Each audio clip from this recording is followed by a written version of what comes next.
What do you say, Yatsura? Will you save the planet and all mankind? Fuck off! Daddy. Translating comedy is tricky business to say the least. If you want to gain the international notoriety and success of comedies like Mr. Bean or Jackie Chan, then easing off dialogue and focusing heavily on sight gags and physical humour is normally the key. This is because jokes and witty dialogue have to overcome language differences, essentially handing the writers a completed project and asking them do this exactly the same but with completely different tools. This isn't even to speak of cultural differences that might still make a successfully conveyed joke completely fall flat.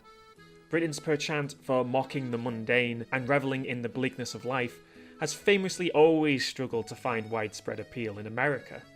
Whether it's The Office, which found success as a feel-good sitcom about working life after the first season failed for sticking too close to the original's vision. Yeah, I think you'll care when I tell you what the complaint is. I think there's been a rape up there.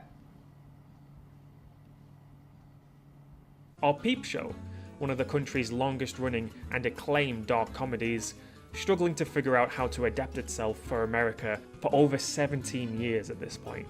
I really don't feel like eating turkey, Jeremy. I'm full. I'm eating dog leg. I have definitely reached a new low. But the differences between American and British comedy is well covered and not what we're here to do. We're not even here to discuss the more noted differences between American and Japanese entertainment.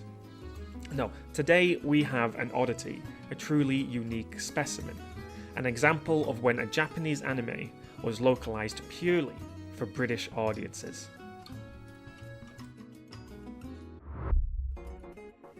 If you don't know about Rumiko Takahashi, well, you probably do, but didn't have a name to put to her work. One of the most prolific female mangaka, she has more hits under her belt than anyone else in the industry. Inuyasha, Ranma 1/2, Mazen Ikako, and Urusei Yatsura. The latter show is what we're talking about today. Urusei Yatsura is a romantic comedy about an alien princess, Lum, falling in love and marrying, against his will, lecherous horn dog Ataru.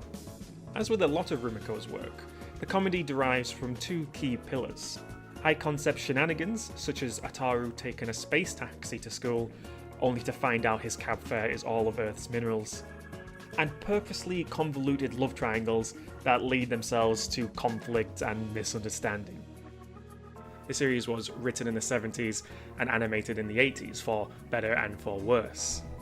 And while the new reboot by JoJo Chad's David Pro does look very slick and very expensive, there's something about the hand-drawn traditional original that I just really enjoy. The main players are all animated with a lot of character, and the backgrounds are so chill. It's the kind of footage that you see a lot used in that vaporwave style of music video.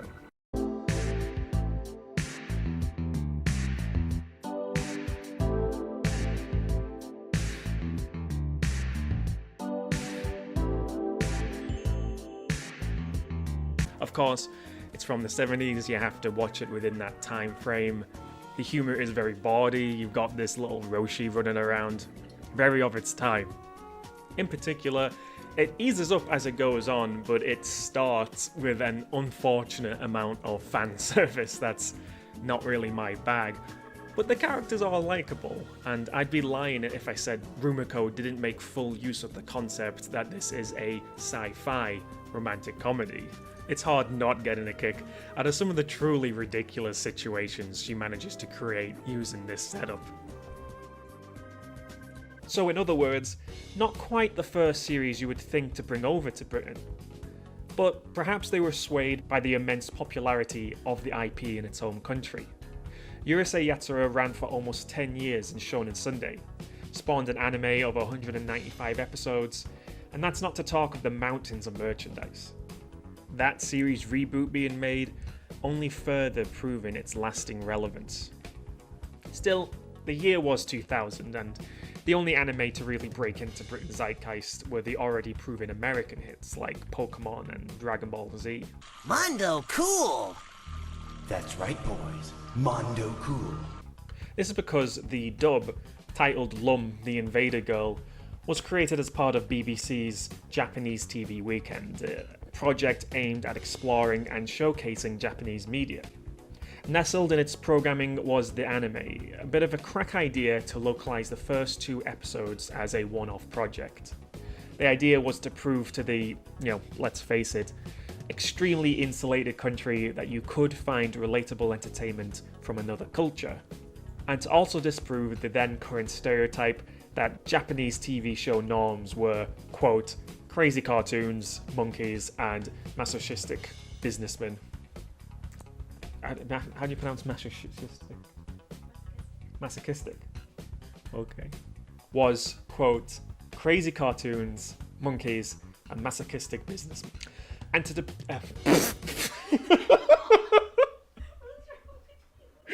yo. Translating and localizing Japanese humor can be particularly hard, however.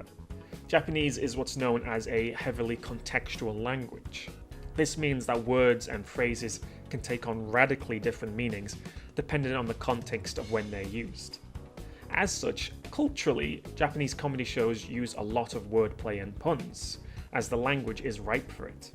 In English, puns are usually seen as easy and pretty simple forms of comedy, as options are far more limited. Speaking of being limited, it then goes without saying that a lot of these jokes are impossible to carry over. His rain costume is a water imp? Words that have double meaning in one language obviously will not in another, especially a language as focused on the minutiae as English, with our homophones largely existing within prepositions or simply just not opening doors to jokes easily. Have you ever been watching an anime and suddenly there's a really out of place random joke that's kind of barely making sense? Like they're taking a long walk for a short drink of water? Let me see!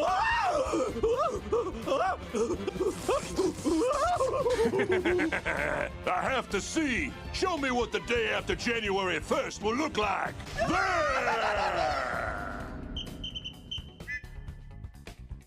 Hey, it's another Viking holiday! Yeah, I mean, 99% of the time that's just a joke that didn't translate well. And the translators are just trying to make do with what they have to match the visuals.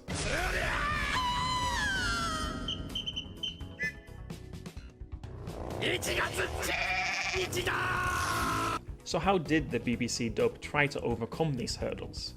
And why am I stressing so much that the series was adapted for British audiences? Well... Looks as if the world would now definitely be overrun by aliens, and it's all Ataru's fault. The Prime Minister has announced plans to lynch Ataru and all the members of his immediate family.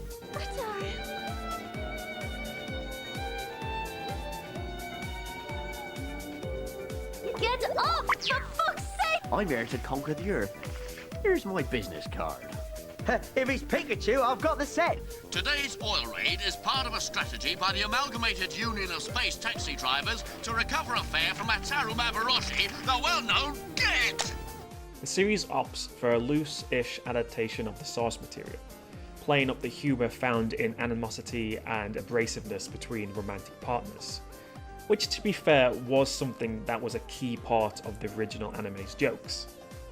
Where possible, it tries to avoid jokes that can't be successfully translated over, and instead simply tries to convey the spirit of the exchange, though it admittedly doesn't always land. Oh, it's you! I had an explicit dream about you last night involving a powerful discharge!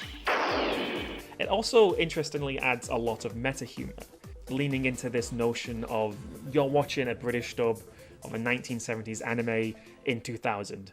That's fucking pretty weird. Come in, Red Leader. What's happening up there? Over. Hard to tell, Base. There's an enormous jelly bean over my eyes. Perhaps an attempt at inserting an element of self-deprecation that's so common in British media.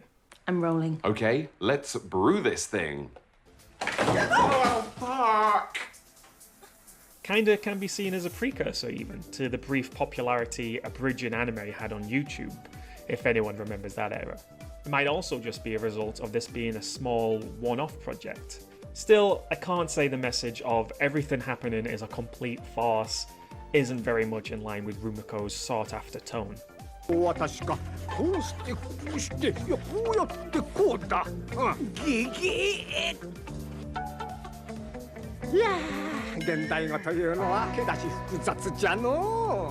Though I would be remiss not to mention that a significant downside of this looser approach to the project wasn't the voice acting.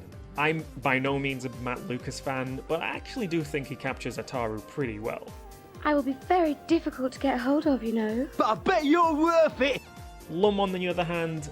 But Ataru, we're a married couple. Why shouldn't we spend our lives together, darling? Because I hate you! It's a bit rough.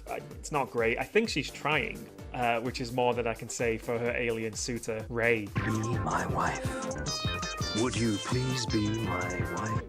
Be my wife. No, that was good. Yeah, no. Second take, nah. Still, I'd be lying if I didn't say it was a pretty interesting and fun watch. Some of the added jokes are legitimately good.